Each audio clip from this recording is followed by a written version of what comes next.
Welcome back. The high rate of drug abuse, especially amongst the youth, is a cause for concern, a matter that needs urgent attention and should be tackled by the authorities so as to safeguard the youth from further destruction. Now, note this, drug abuse or drug addiction is a psychiatric, social and psychological problem that not only affects the youth of the entire world, but affects a large area of people of different ages. It ruins the individuals and the society in manifolds, socially, physically, culturally, emotionally, and economically. So, we're looking at the Day Against Illicit Drug Abuse 2018, and to help us understand what's happening here, we have Mr. Glenn Prichard, Project Coordinator of the UNODC. Thank you for joining us. Thank you very much. And also here is Ms. Foluke Michael, Coordinator of the Creative Youth Community Development Initiative. Welcome. Thank you for having me here. Okay, let me start with you, Ms. Michael. This increasing rate of drug abuse amongst the younger generation, indeed amongst the people across board, which results in mental health. How would you, parents are concerned, how can this be addressed? It's not... Maybe we should start with, okay, why that increase? Why do you think they increase? Yes, it's lack of information. Because you find out that the children and youth that are actually involved on increasing capacity right now, they don't even know what they're doing. They don't have enough information as to if this is wrong. I mean, we went to schools and someone said, using drugs is cool. You're not sick. It's cool? It's cool. Oh. Oh, it keeps you high. You could study better. And then we were at Unilag about 2 weeks ago, and we were campaigning, and a middle-aged guy walked to us and said, I'm on cannabis. And I don't know why you guys are coming over here to tell us that this is not cool. It's actually cool. And my question was, are you on prescription? Do you know the next thing the guy told me? He said, cannabis is in your Panadol, your Oreptal, so many drugs. And then, I mean, there is no problem taking cannabis. And you could see that the guy was talking so slowly, and I mean, within the next 10 minutes, he picked up again. We could see changes in attitude. Why do you think these youth want to stay high? Because you just said that he said, yes, you know, it keeps them high. Creativity. What do they enjoy from being high, not being in control of their actions? Please, one thing I've noticed in Nigeria in the last, say, 8 weeks that we have begun our sensitization campaign, I've seen creativity being lost. Youth are no longer using their brain to do something productive.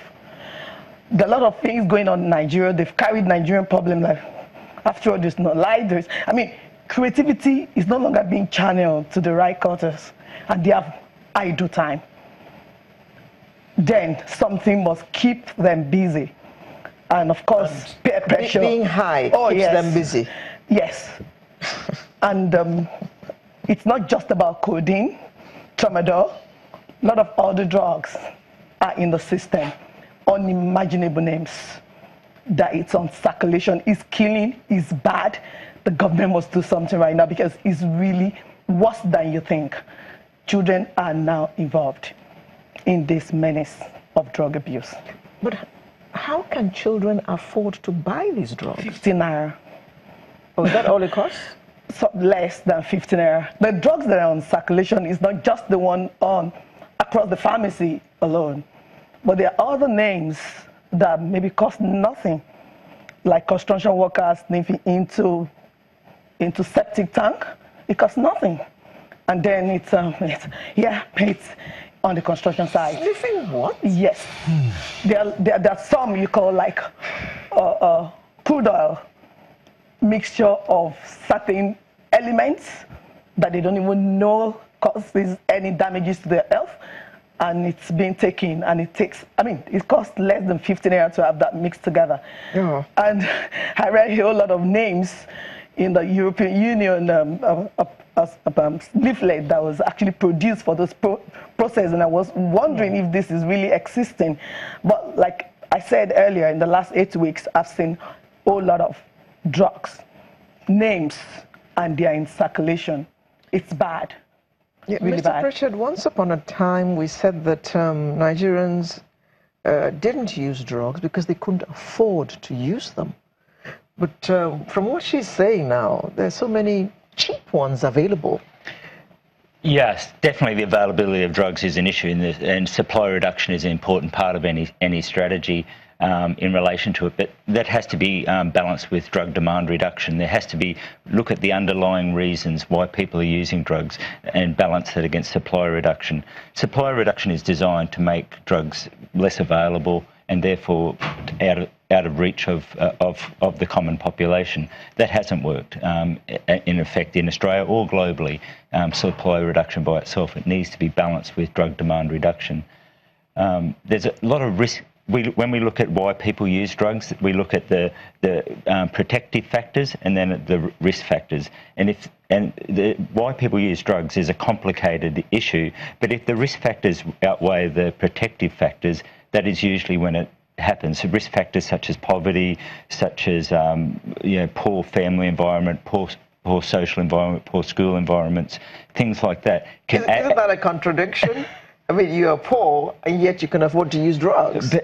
You know? You're right. But these are the factors that the studies have shown that lead people to use drugs often. And poverty leads them to use drugs? Yes. It's part of self-medicating and things like that to get rid of the problems in society. Mm-hmm. Often people turn to that. Peer drug use pressure is another risk factor. You balance those against protective factors like good school environments, good family environments, good social systems, good education systems. If that balance is skewed that way, it's more predictive that that person is likely to try using drugs. At what point does prescription drugs, I mean the use of it, at what point does it become abusive? It's a very good question. Approximately 5 to 6% of the world globally use drugs each year. The studies have shown, the World Drug Report shows that around 5.5% of the global population use drugs. Of that, approximately 10 to 11% are what we call problematic drug users. They have an issue with the use of drugs and they need some sort of drug treatment or some drug intervention assistance. So roughly 10 or 11% is the tipping factor. So there's roughly 80 to 90% that use drugs and have no impact on their lives or their families. Or that's not condoning it, but this is what this research shows. 11% need interventions. The problem is globally, of those people, of that 11%, only 1 in 6 of those people have access to adequate drug treatment services, and that's part of where we need the governments to respond and make sure government can provide those treatment services. I'm talking globally, 1 in 6. That we don't know the actual figure in Nigeria, but I'm sure it's not any better than that. Okay, Fuluke, now before now, in combating drug abuse, the conversation has been about punitive measures, punishment, reward systems. But there's this other side now, advocacy. People are saying if you go about conversations, enlightenment, that will help to curb it. Yeah. Do you think it will be effective? Yes, it's actually effective because we need a stakeholder to come together. It's not going to be just the UNODC addressing these issues. If we work together, we can achieve our goals. And coming as an NGO, as CSO, as school teachers, as students, we're building community